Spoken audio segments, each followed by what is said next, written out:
Good morning, afternoon, and evening. Welcome back to the Liberal Artists Podcast. I am your temporary host with the temporary most, Andy Gibby Gibson. And joining me today on this episode is my constant co-star, one and Kaylie Horowitz. Ho, ho, hello. Seasonal. That'll improve engagement. And joining us for, I don't know, the 5th, 6th, 7th, whatever time it is, he is the occasional hostess with the more than occasional mostess. This is Ian Downs. Scrooge! And that's already better than at least half of my improvised replies that I've ever done here. Very seasonal. Excellent. Thank you. It's December. Things are gross outside. Yep. Like, I didn't know that when I moved to Maryland that the weather as soon as we hit December is just fog. It's just fog. There's nothing else. There's no snow. Oh, yeah. There's no rain. It just immediately turns into like a sleepy Rhode Island town. And I was just like, it's very Miskatonic up in here and I don't like it. Sounds like a dream. You would think that, but like by the 5th day of fog, it's just like something's going to try to kill me, right?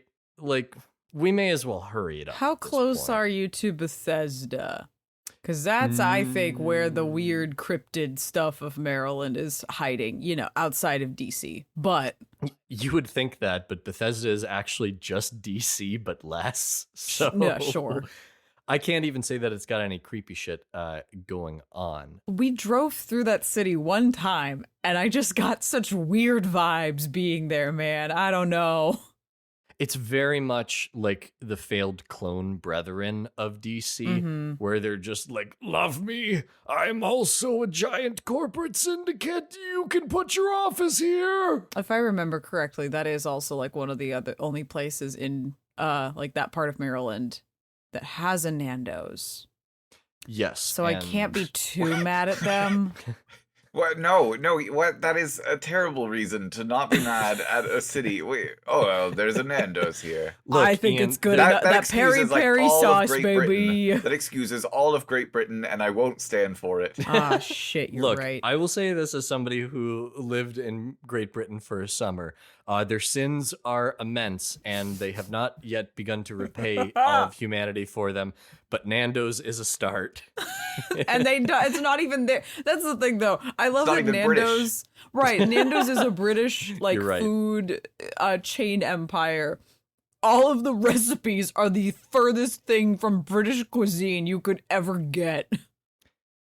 Yeah, I mean, it is all Portuguese and North African, so it's not exactly like there's It's any actual spiced to British. hell and back. Like, Look, the truth of it is that, like, it's not actually the fact that Nando's exists that it's a stepping stone towards progress. It's the prevalence of how many there are and how deeply embedded in the culture it is there. yeah. Because, look, anything can happen to you and your mates on a Friday night, but as long as there's a cheeky Nando's at the end of it, everything's going to be okay. Going down to the My pub for a people are point with the buying your lads. pop music and wearing your blue jeans. My people are buying your cheeky Nando's. Your cheeky Nando's are on every street. Just a bit of banter.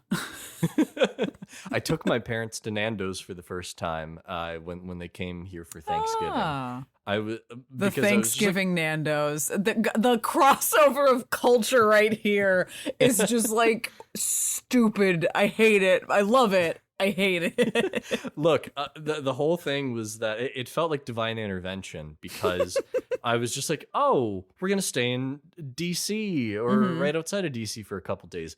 I wonder if there's a Nando's there. I haven't been to one of those in years.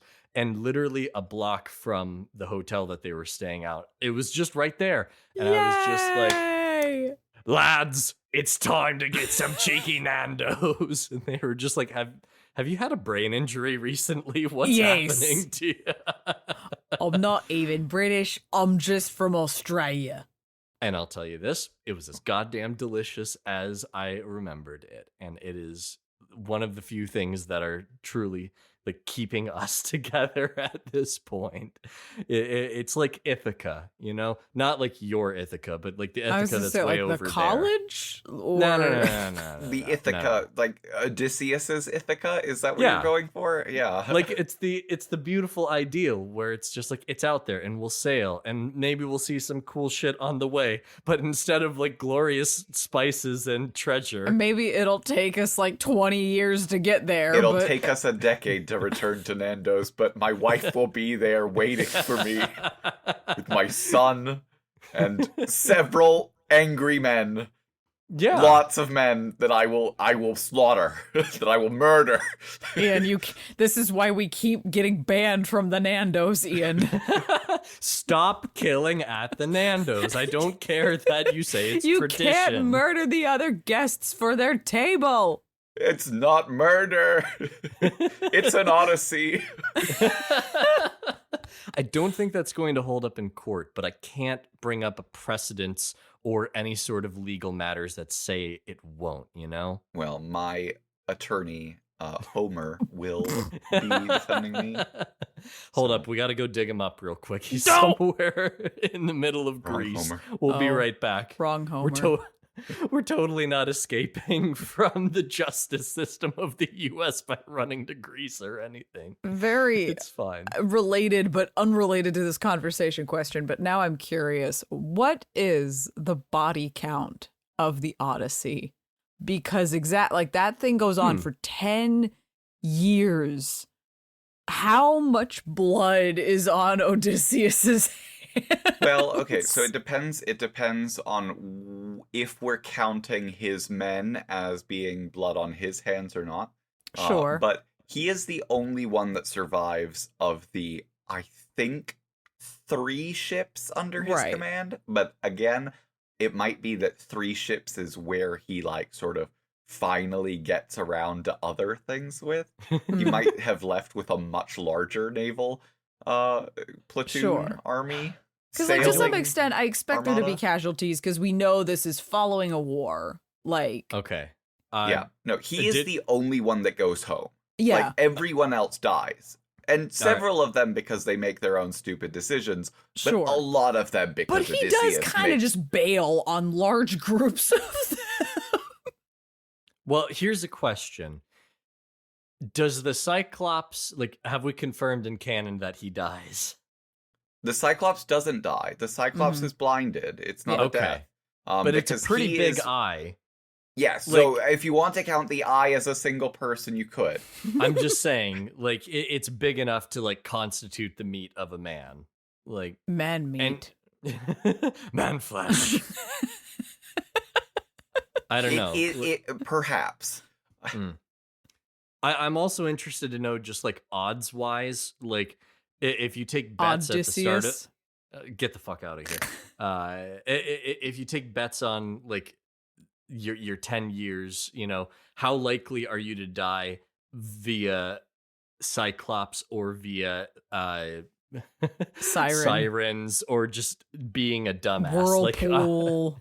Like, are you at like 3-to-1 odds of like being a dumbass being like your likeliest means of death in So, if memory serves... That's what Homer was trying to tell us all along. Odysseus loses a ship to like the ship that he is on with the remainder of his crew. By the end, they all die because of their own stupidity, because they don't sacrifice. They eat Apollo's sacred cattle and they get murdered. Before that is the siren. Mm-hmm. Well, okay, before that, Odysseus is like...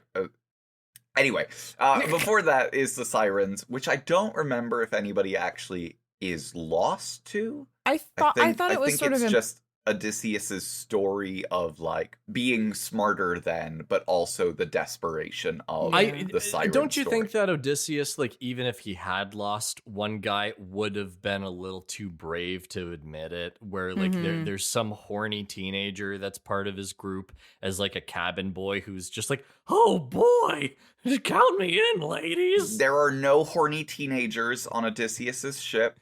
Remember, these are young men that went to war and then were lost at sea for a decade. They might have been horny teenagers when there were sheep in and the they'll Cyclops come back lair. horny men.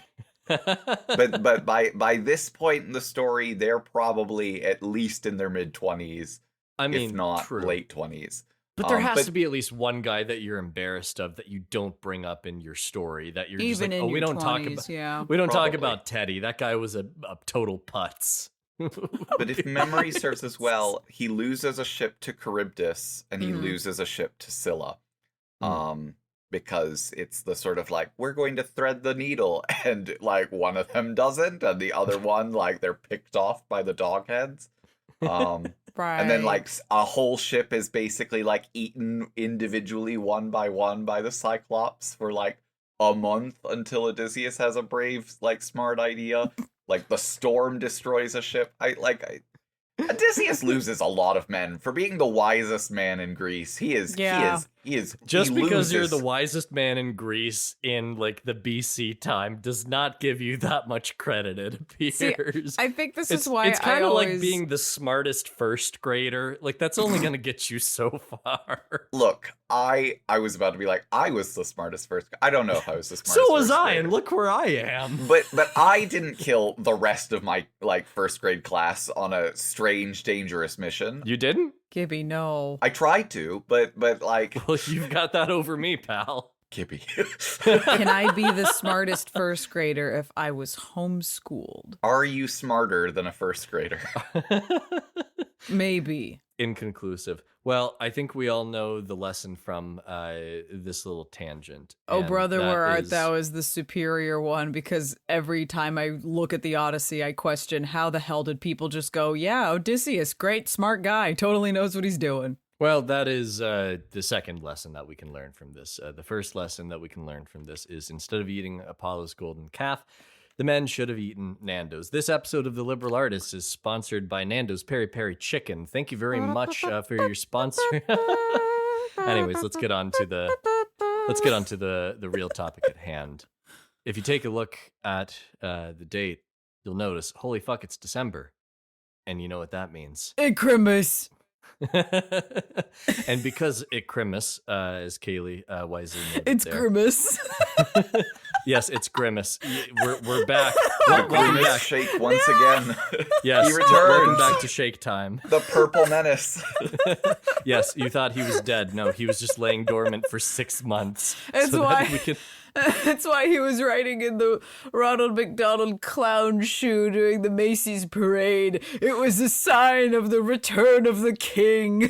You know, I was really wondering why he was staring directly in the camera the entire time, and you just saw his mouth moving, saying one word, soon, just over and over again, without blinking, just soon. He knows episode of something that Liberal- we do not. This episode of The Liberal Artist is sponsored by Grimace's Christmas Shake. All hail Grimace. He has come to ravage all of our souls. Grimace and Nando's. Thank you. Grimace and Nando's. It's a good start. We're really taking off on this show now. You're doing But- great. Yeah, I'm impressed. But Christmas time means a couple of things.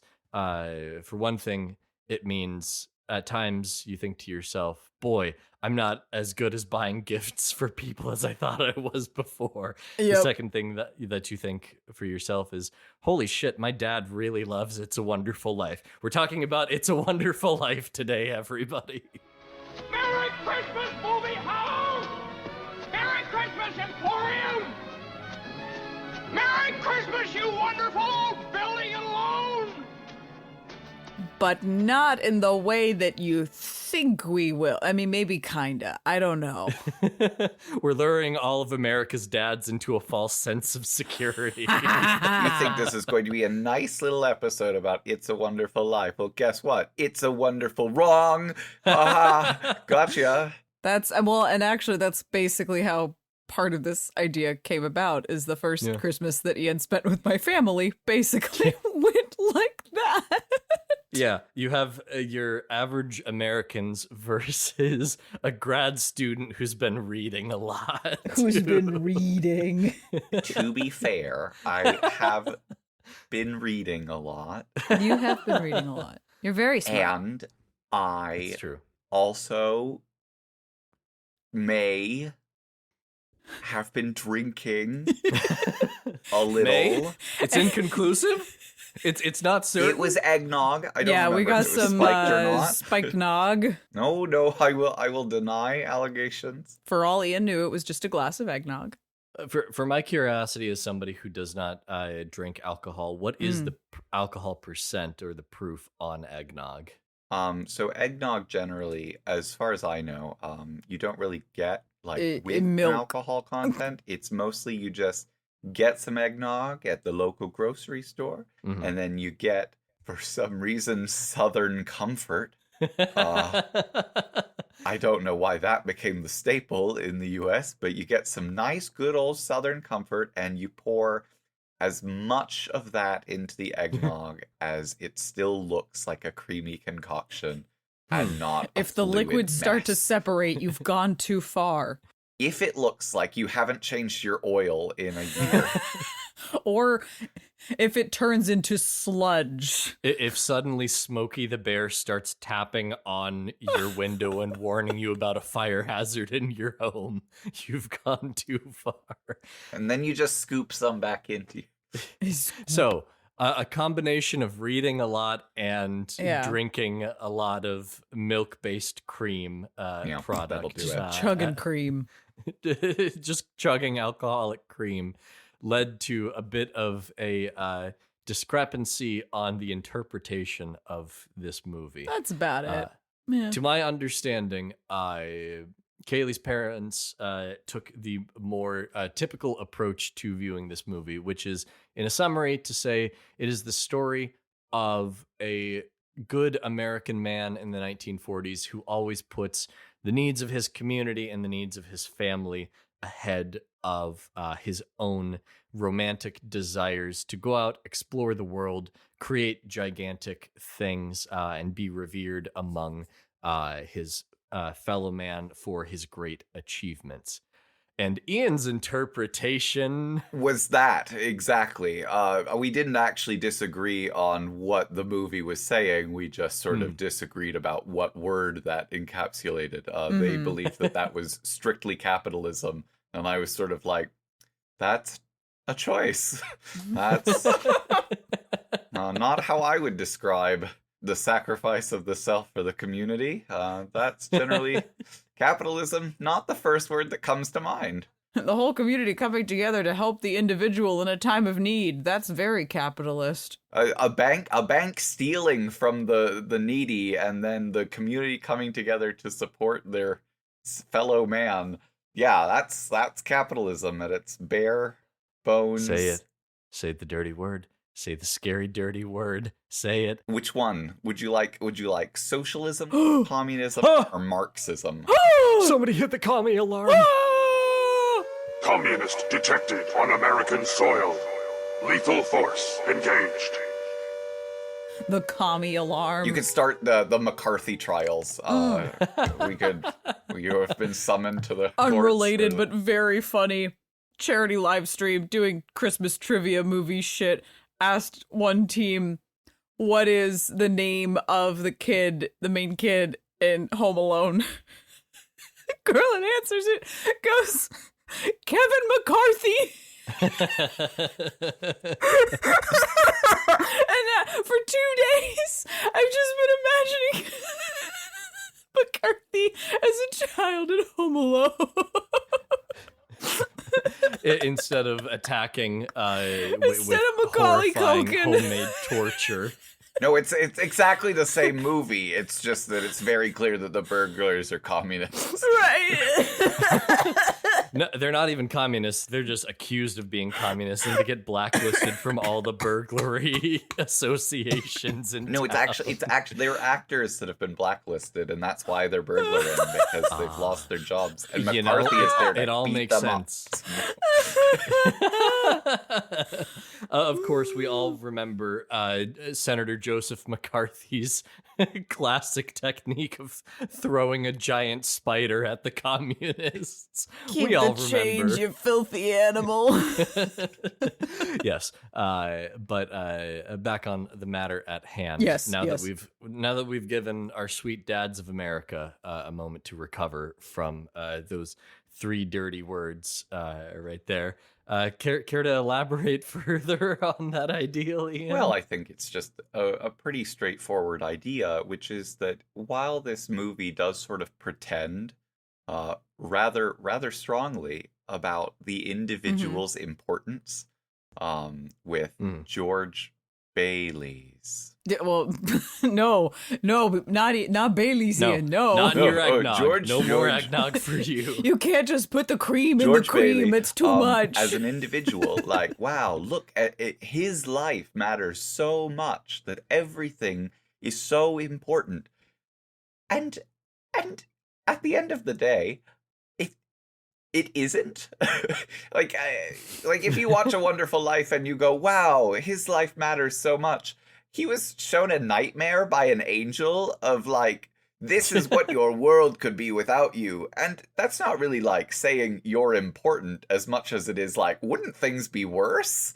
That's not really an argument, is it? Well, it's like an exploration of like the impacts that a singular man can have on an entire community of people. But like, I definitely get what you're saying, that like it is the sacrifice of the individual for the benefit of the greater community. Like, and boy, it is a horrifying bit of implication that if this one man goes down, everything just gets worse, right? All around. But at the same time, when you really sort of think about the angels, the angel's nightmare vision, it's as if you go, man, I wish I hadn't brought my umbrella with me on this sunny day. And then somebody goes, oh, but imagine a hurricane was happening right now. Wouldn't you want your umbrella then? It's like, well, what are you talking about? Like, that's not the situation. My life sucks right now. Who cares? It is a significant deal of responsibility to put on like one person, that like an entire community falls apart if there's not one guy that is able to stand up, like not to bemoan the rest of the people of Bedford Falls, but could nobody else take one for the team? No, it had to be Nobody else George. was Which around? again is that sort of really, really interesting idea that like, while the movie is very like, oh, the individual matters, at the end of the day, it's the individual sacrifice for the community. It isn't the individual sacrifice for himself. If it was a capitalist story, he would have sold the bank to Potters and gone off and seen the world. That's what you should do. If you have wealth and assets, you should use them to better yourself as a person. That's like capitalism 101.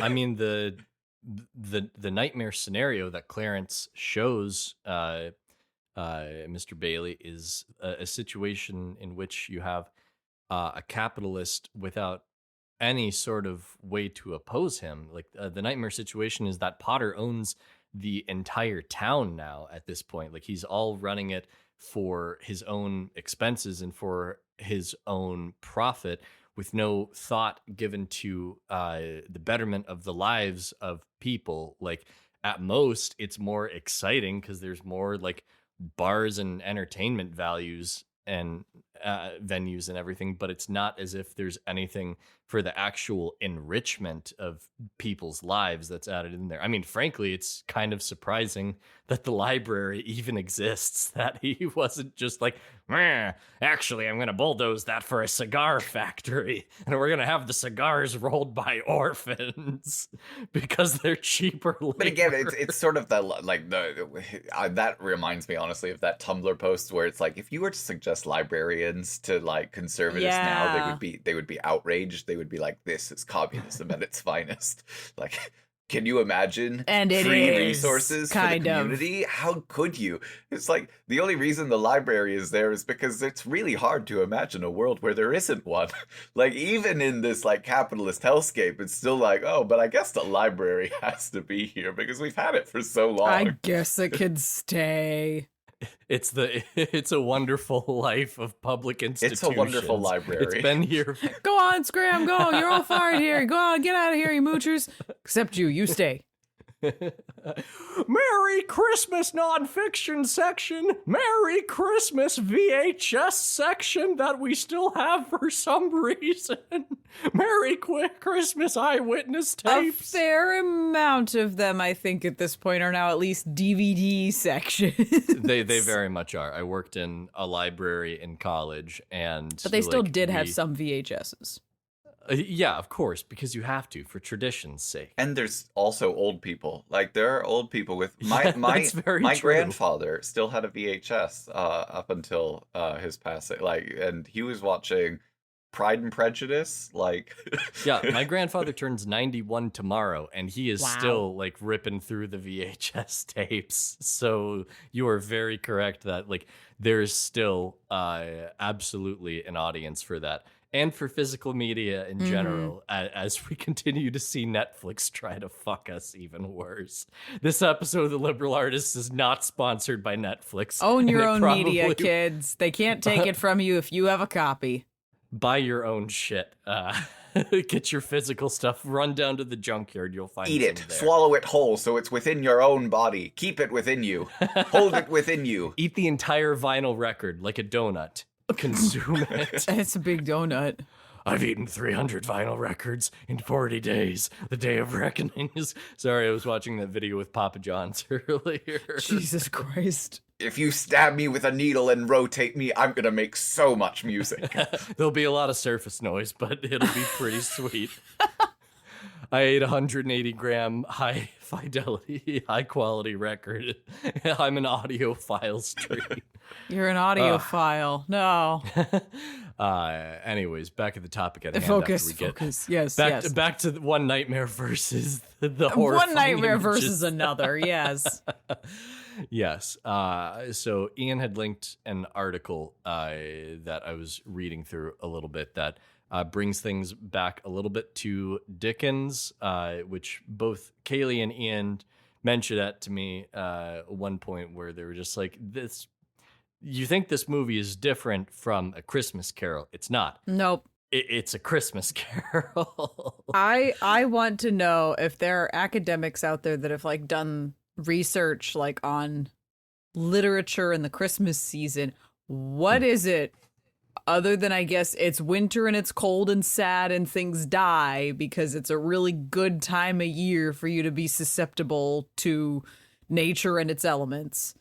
What is it about Christmas that we're just like, shit, man, what if I died? Ghosts are here for Christmas. Oh my God. Like, scary ghost stories, tales of glories. It's Christmas. I think part of it is that everybody, like, as you emerge from your teenage years to adulthood or somewhere in between, there's one moment at Christmas time where you just go, please kill me right now. Right. When This is the year. that period where it suddenly is no longer whimsical and magical, but just painful to endure. I think my moment was sometime around the point where we went to see White Christmas, a reprint in the movie theater, and my aunts were singing loudly along with all the songs, and nobody else in the theater was. Oh no. And I was just like, oh no. They're gonna Nobody know that look I'm at with me. them. No. They're gonna know we're related, and they're never gonna let me live it down. No, everybody has that moment at Christmas at one point or another. Like I there was a tweet or a Tumblr post years ago where it's like, is it really the holiday season if everybody got in a fight a minute ago and then somebody's uncle is drunk staring out the window at the snow muttering Merry fucking Christmas to themselves? Is it really the holiday season without that? It's why there's so much food. It's why you just leave movies on television. You need something to cut through the potential war that could break out. You need something to cut that tension and distract. Yeah, the fabric of the entire tapestry of the family is held together by just a couple of Whoever's threads. in that kitchen churning out Christmas cookies or other activities related to baked goods like gingerbread house making or Those something. two threads that keep us all together are the cookie baking and the unending repeat of A Christmas Story on TBS and TNT. Hell yeah. They're the only things keeping us together. But George Bailey didn't fucking have that. That's true. He would have had to wait at least 40 more years for A Christmas Story to keep it all together. He wouldn't have been yelling about Zuzu's petals or a fucking lasso around the moon if he was just like, oh my God, he just shot his eye out. Everything would have been fine for him at that point. Where he would have just been like, oh, an icicle, that's clever, Ralphie. Do you think that maybe I chose this episode so I could do shitty Jimmy Stewart impressions the entire time? I think it's a good reason to do it. But like, okay, see, now I've never had this thought, but I want a very cursed version of A Christmas Story where like Ralphie like grows up instead of becoming I guess himself. Matthew Broderick. Well, I guess in the later version, whatever, in the musical one, it's Matthew Broderick. Screw that.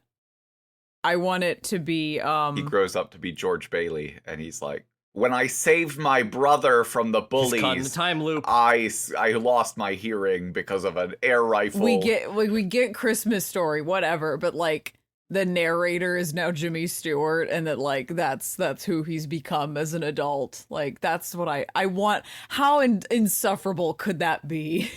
Merry Christmas time paradox. I think both of those stories are interconnected because the main character wants nothing more than to kill himself the entire movie. Like they keep saying you'll shoot your eye out. He's like, all right, bet. Yeah, that's what I want. Christ. I want out of this. I think the Christmas spirit's hitting you two a little too hard. So back on that George. article that I was bringing up. Yes. They had mentioned a George Orwell quote about Charles Dickens, and they were relating it back to Frank Capra. I think this is how they were putting it, that like the Dickensian view is that like it's not the structures that must change, but the hearts of men, where like the major change is seen in that. Scare billionaires into giving away their money. Scare old men with ghosts. Hashtag 'tis the season to scare rich white old men. Yeah. Dickens' whole idea though is like, aren't the poor suffering? Aren't the rich not? Like what? Like, make it so. Like, make it so that it isn't that way. His stories are like, oh, that's nice. Like, he's not calling for radical reform of like the banks and the institutions, but he is saying like, but unless you are scared to death of something, or unless you recognize in this young poor orphan boy your own like conscious self, you are you're never going to recognize the spirit of Christmas. I've got it. We've got to break Scrooge's legs. Like Misery style? I can't let you leave now. No. Just like one of them. Just one. Welcome to the Tiny Tim experience. God bless us, everyone. Doctors aren't good enough to actually set this leg now. I'm doomed. So with that, how do you think that relates back to Frank Capra and what he's doing with this particular story, and maybe like related to some of his other work, like Mr. Smith Goes to Washington, things like that? So one of the things that I think this article really is enjoying about Capra's idea is that it is the sort of like, let's look at America and imagine the working man as somebody who is a cog in a machine, and let us try to imagine him happy. Let us bring him in. Imagine Sisyphus happy. Well, exactly though. It is let us think about the individual as acknowledging that he is a part of a larger community. It is not him that is important. It is the people that he cares about and the people that he touches with his life that makes him important. Because at the end of the day, the movie sort of goes, yeah, you could kill yourself and nothing would change. But these people wouldn't be here because you wouldn't have been there to save them. And so? But, like, it's only through his own recognition and horror that the world is different because he's not there to help the people out, that he realizes that he wants to keep living. He doesn't have any sort of real revelation about, like, oh, my life wasn't terrible. Like, it's not that his life isn't terrible, it's that he helped people. Like, and again, I think that's one of those really interesting sort of bleak things. Like, George Bailey does not go, wow, my life isn't so bad after all. It's, oh my God, without me, people suffer. And how can I allow them to if I have the opportunity to not? Do you think that all of the stories that pay homage to this story get that? No. But I think they recognize that at the sort of basic core idea is the effect of the individual on the people around them. I think every single story that does It's a Wonderful Life, or a parody of it, or a like actual like joke of it. So talking about Fairly Odd Parents before the podcast, but that sort of, it recognizes the individual. The most iconic of the It's a Wonderful Life. It's not the individual as like, wow, your life is so great. It like, they do sort of get to, wow, your life impacts other people whether you like it or not. You don't get to exist as a solitary rock in the ocean. We live in a society. Bottom text. Yeah, I mean, like, the story is so very much about, like, the ripples and the effects that the individual has on the people in the community around him. And it's only in the ending where, after all of that work and all of that sacrifice that the individual makes, that there's any sort of repayment for that. Because you have, when his entire life is crashing around him because Uncle fucking Billy, the dumbest boy alive, who somehow loses $8,000 in a newspaper. You know how long it takes a man to save $5,000? Yeah, now add $3,000 on top of that, Uncle Billy. You're going to be working us for the rest of You your old life. silly fool. The tweet that keeps going around that's like, you know, of all the things that don't, like, that age poorly in this movie, this line still remains We still timely. Can't save $5,000. But, like, he finally gets repaid. Like, the entire community rallies around him and his family in the same way that during the Great Depression, like, he and his family rallied to be able to calm the panic by sacrificing a lot of their own individual assets and everything to be able to take care of the community. And that is a very uplifting message, like, if not entirely realistic, because you probably won't have an entire city just come into your house being like, hey, here's $5, I think I owe you this, for a while back. But it is a very, like, optimistic view of, you know, you get in what you get out what you put in, that sort of view. But also the idea of, like, you've touched these people, and when you are in distress yourself because you were willing to sacrifice for them, they will sacrifice for you. But as this same article points out, it's still sort of like a sham because because all these people have been robbed. Like, it's not like, oh no, we've misplaced $8,000. The banker stole $8,000. Like, he finds the money and does not give it back. He is a thief. He is, because he's evil. He's a terrible, morally bankrupt person. And he gets away with it, like, to the point at which he disappears from the narrative. Yeah, no, like, dude just pieces out. He takes the money and leaves. Which I think is pretty realistic for a 1940s holiday. Several piece with Jimmy $1,000. Stewart. all right. Yeah, you're working a job and suddenly $8,000 drops in your lap. You're not going to stick around and just hang out. You're going to be like, okay. Yeah. His silent Bye. bodyguard just pushes him all the way to Tahiti. They just start sonic speeding across the ocean. They just get going. They're gone, man. Mr. Potter's done. Like, which I think is so very different from pretty much any modern movie at this point. I will say, all of the modern or like retellings make a point that like your antagonist or whatever was in your way of your George Bailey substitute. There's always a more nailed down like morality lesson of some form, like that shitty people are punished somehow. And like not even the original has that. It's just the like, nah, he gets the money, he gets away. Shit happens sometimes. People like George. George realizes how much he likes his town and his life because exactly he's seen a nightmare hellscape. So anything will look better than that. Which again, you brought up morality play, very morality play. Like, oh, Yeah. hey, how do we teach you to be a good person? Show you what hell could be like if you're not. Great. Good. Excellent. Like, mwah. Not actually trying to give you positive reinforcement, just punishment.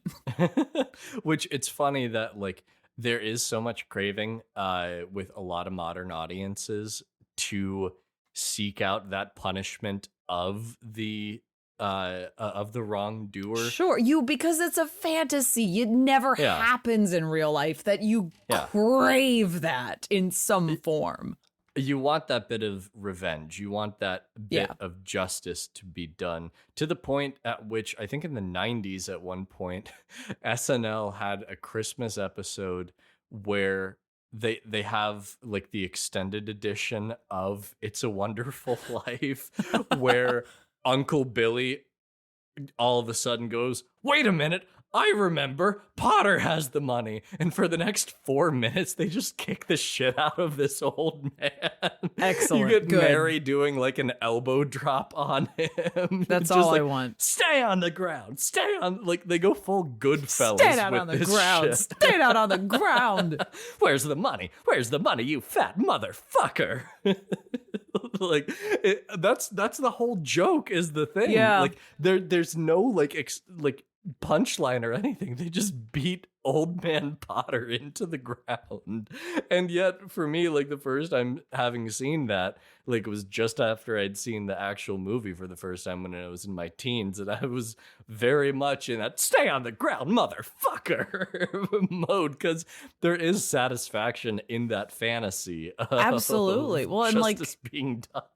and I think that's the thing is that like over the course of 60 years, clearly American media was like, yeah, we don't feel this, and like shitty things keep happening to people. Nothing is done. Nothing changes. So then every subsequent iteration ensures to have that sort of karmic, you get your comeuppance if you're a crappy person. And yet, like, we look back at where it started, and Mike, I guess my question is that, like, were we kind of just riding a post-war high that we didn't need that? Was it just not really a consideration and more of a, like, willful ignorance in the real world? Like, I think partly, too, when this movie first came out, the reception for it was not great. Like, it did okay, but nothing special really. The funny thing to me is that like we bitch and moan about movies that come out today where it's just like something didn't feel complete, story felt rushed, the things were missing, and like I don't people notice when there's a happy ending how many people actually pay attention if justice is served, sort of thing. And I don't know. There's something really funny to me about a movie that kind of just lets things happen like that and tries to get you to focus on the like, hey, can we scare tactic you into being like, yeah, life's pretty good. Wonderful even. When the film came out, I believe, the film recorded a loss of $525,000 at the box office for RKO. It's because the bank stole it all. Mr. Potter got away with all that money. Oh my god. Wait a second. I left the $500,000 in a single newspaper. It's just one of those like land grant diploma things for Alaska. The film this is from the wiki. The film, which went into general release January 7th, 1947, it placed 26, $3.3 million in box office revenues for 1947 out of more than 400 features.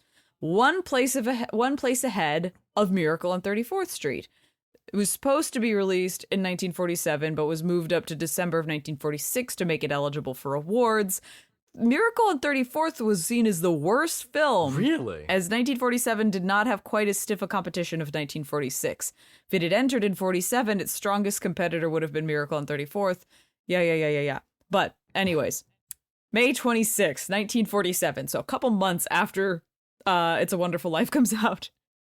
The Federal Bureau of Investigation, the FBI, issues a memo stating, with regard to the picture It's a Wonderful Life, redacted, stated in substance that the film represented rather obvious attempts to discredit bankers by casting Lionel Barrymore as a Scrooge type so that he would be the most hated man in the picture.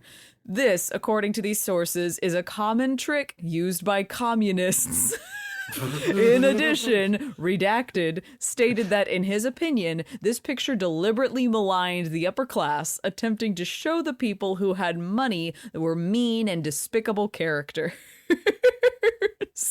Somebody's just writing with a golden typewriter with all of it. And then film historian Andrew Saris observed as curious that the censors never noticed that the villainous Mr. Potter gets away with robbery without being caught or punished in any way. During the days of the Hays Code. Right.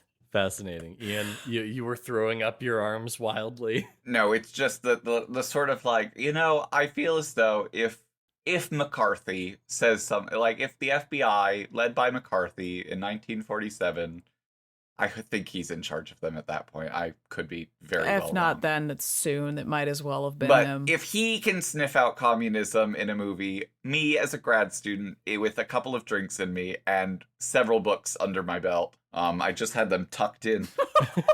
I think I could also find communism because I have an eye for it, like McCarthy. I see it everywhere. I'm scared. Do you think with that whole quote about every accusation is a confession, if we turned that back on McCarthy, he's just got like a Karl Marx Yowie poster. I was about to say, hanging he's got like a up, secret closet shrine. where he's just got like a ripped Karl Marx who's got Body pillow. Oh my goodness. Body the McCarthy pillow. Karl Marx body pillow. You can seize my means anytime, comrade. No. I think the general idea of that is that McCarthyism believed that communism was trying to overthrow the state and instill a government that like had the ability to like lead people astray from a true American purpose, which if we're really following the like, you believe this very strongly. It might be that he was part of a secret cult trying to overthrow the American democratic process and thereby instill a cultural regime. So It's a good thing nothing like that was ever attempted ever again. yeah, no strange Never happened. social cultural. Just a rowdy tour group. Nothing to worry about, everybody. Merry Christmas. Merry Christmas. Mercumbers. Merry Crisis. Merry Chrysler. As much as people are like, oh, like whether you read communism into this film in a good way or a bad way, and like, what was it we like kind of looking at in this article that's like, yeah, you can kind of read some of these things in here and these moments happen, but this does not make the film pro-socialist. Like, if anything, it kind of digs itself into a hole of looking like both while being neither individualist nor community focused. It is the really sort of like, oh yeah, the individual matters so much because of his presentation to the community, and oh, the community matters so much, but it's really the individual story, and it's the individual sacrifice, which We're again, just background characters in your life. yeah, Wow. wow, I love you so much that even when you yell at me and berate me, I'll still be married to you. That's very sexy of you, Jimmy Stewart. Do it some more. Mary, are you okay? Mary, girl.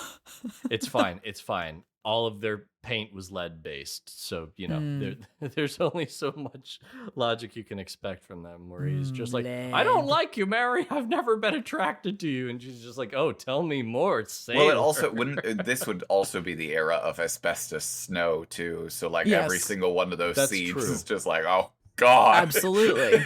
No. Speaking of the Wizard of Oz. Asbestos snow. Bedford Falls is just poisoned. The asbestos. Catch one on your tongue. Delicious. Oh, suddenly not delicious. The real wonderful life is not being on a set full of lead paint and asbestos. Which, again, union work has allowed us to... That sounds like communist talk to me right there.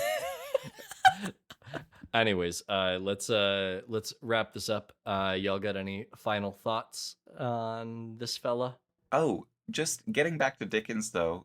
Reminder: "It's a Wonderful Life" is based on A Christmas Carol because the short story that it was based on was like loosely based on A Christmas Carol, and you can see it in the structure of the story because we visit his past, we visit his present, we visit his future that is sort of like in a different space, accompanied by the specter of death.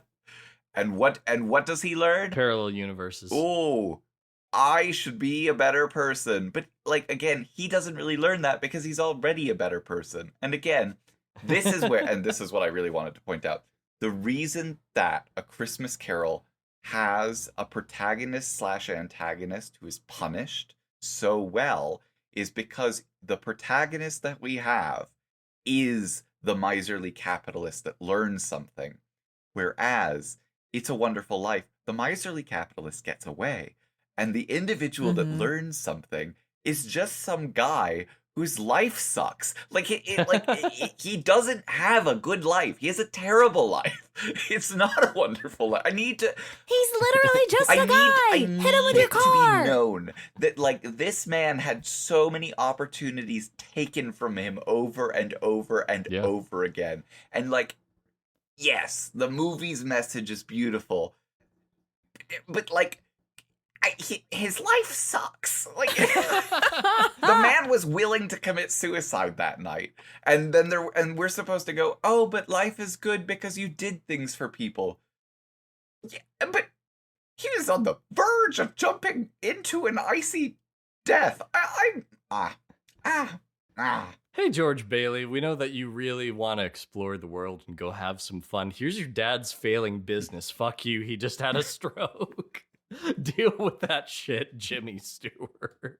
Anyways, Kaylie, any final thoughts on this? I've never been a huge It's a Wonderful Life stan. I know some people, it really is, like, honest to God, this one really is one of their favorite Christmas movies, and for that, I have questions. I think this just further goes to show why literally one of my favorite stories since I was 10 years old is just truly the superior in every way, shape, or form, Christmas season or otherwise. It's the Muppets, isn't it? I mean, no. Yes, but no. Like, just honestly, like, Charles Dickens' A Christmas Carol is really fucking good. And I think to Ian's point, it's that exact, like, you can take someone who is meant to usually be the antagonist, make them your protagonist because they get to learn something. And maybe you hope a little bit that somebody like that might actually exist in the real world, whether or not they're actually scared and tormented by spirits of their past, present, and future into being better people in an already shitty world where the bar is so low.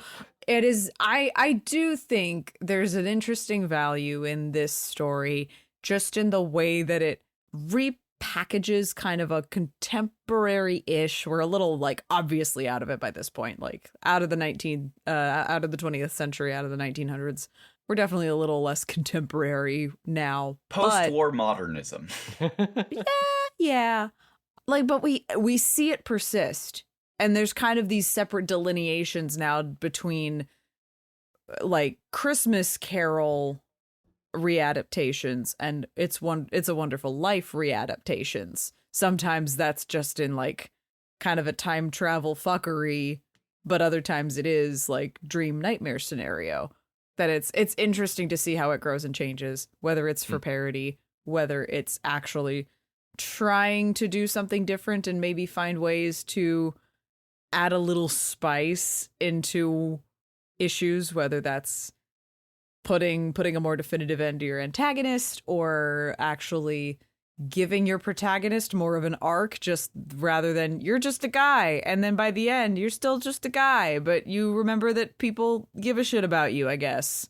It's never been like a favorite, but it's really fun to revisit just because it's such, like, by modern standards, great, goofy, over-the-top film acting, which we don't have anymore, which is a goddamn shame. It's true. It's true.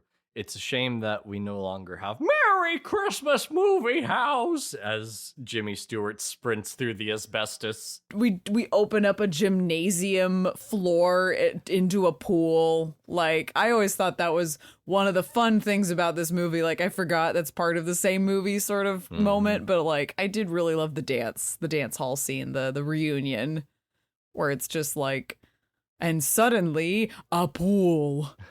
You heard it here first. Put pools where they shouldn't be and Absolutely. say hello to inanimate buildings. This has been an episode of the Liberal Artists Podcast. Thank you so much for joining us in your busy holiday season. You can find us on Instagram at LibArtistsPod. In the future, the far off year of The 2000 ghost of Christmas future. The ghost of Christmas future shows us a not so scary vision of a YouTube channel being founded in the far off year of 2024. That will be ages away. You'll be able to re-listen to all of our classic episodes there, as well as a couple other fun highlights that we have rattling around the old archives. Ian, thank you very much for joining us as our Wahoo. very, very beloved guest star, unofficial fourth member of the podcast at this point. We have to get him the like SNL 5-timers jacket at Yeah. Yay. this point. Ian, where can we find you online? You can find me on Instagram as Owlzar, and you can find me at the New Play Exchange as Ian Downs, where I have spooky plays that you can read and pay me to perform, or don't pay me, just perform them. Just ask permission first, kids. Tell me you're doing it, and we'll work it out. And also, like, shout out to Lorraine Mortimer, because we totally used all of their words and things.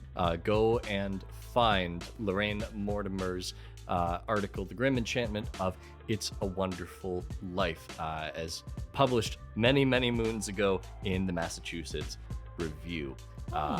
For myself, that of which being Andy Gibby Gibson, my co-star Kaylie Horowitz, and the spooky spectral ghost of Bodio Papula, we are signing off on this episode.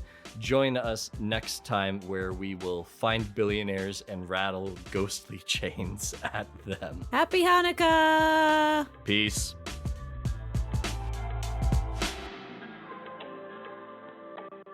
The Liberal Artists Podcast premieres every other Thursday on your favorite podcasting platform. The show is hosted by Bodio Papula, Kaylie Horowitz, and Andy Gibson.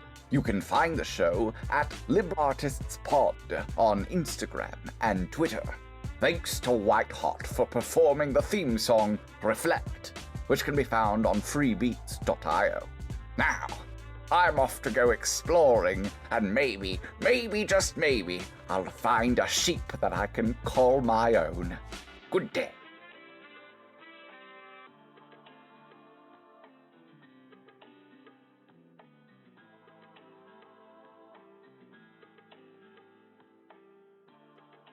Oh, right. I remember going to the theaters to see to the cinema, and I was like, oh, wait a second.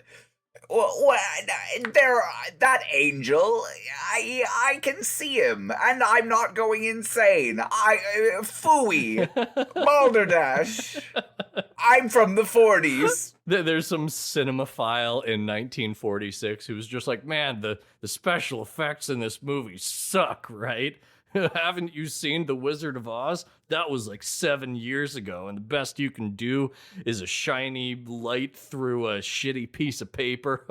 Boo! You're gonna see my Rotten Tomatoes newsletter about this. I remember they had this great city called Oz. It was green and everything, and this city was just gray and dilapidated. I hated it. I hated the whole thing. Meanwhile, like 7 years prior, when The Wizard of Oz got released, they were like, this is bullshit. This is awful. Remember Metropolis? That was a real fantasy movie. That was a real movie made by real honest Germans. And then they're like, oh no, Grandpa, stop. We can't say that anymore. It's 1947. 10 years prior to that, they're like, Metropolis, what a bullshit movie. Remember The Cabinet of Dr. Cagliari? That was a real movie. And it goes on and on for like, oh, well, there's only like 20 more Remember years that scene of 4 people dancing around the yard for 12 seconds? That was real cinema. No, that was bullshit. The only real cinema is the Thomas Edison movies. Remember The Horse? But do you remember the Phantasmagoria in France in 1870? They had ghosts that would come. Was bullshit compared to the Chinese lantern. Sorry, Kaylie. No, we're being extra dumb.